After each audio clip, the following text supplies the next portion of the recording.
Hey, welcome back to RamZland. Today I want to demonstrate the center of gravity. Check this out.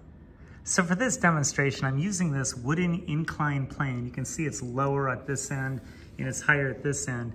And I'm gonna roll this wheel. But when you look at it, check out where the center of gravity is. That's where the object's mass is centered. And you can see that's right in the middle of the wheel. Now, if I put it at this end of the ramp, it appears to roll uphill. Even though I can clearly see that the ramp is higher at that end, if I put it at this end, it rolls uphill. How is that possible? If I try the same ramp with other objects, like this hollow copper pipe, it clearly rolls downhill. So if that rolls downhill, why does this wheel roll seemingly uphill? Why is that physically possible?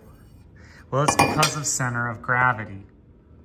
If you place a ruler flush with the bottom of the table and you measure the center of gravity of the wheel as it rolls uphill, you can see that the wheel is getting closer and closer to the bottom of the table. It's as though it's rolling down. Another way you can duplicate this experiment is with a petri dish, some masking tape, 2 funnels, and a couple of long test tubes.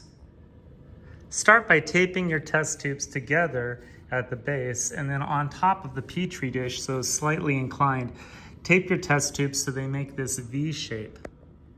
Then take a long piece of tape and connect your funnels end to end. And there it goes. Again, if I test this with my cylinder, it rolls downhill. Well, I hope you enjoyed today's edition of RamZland, and I'll see you next time.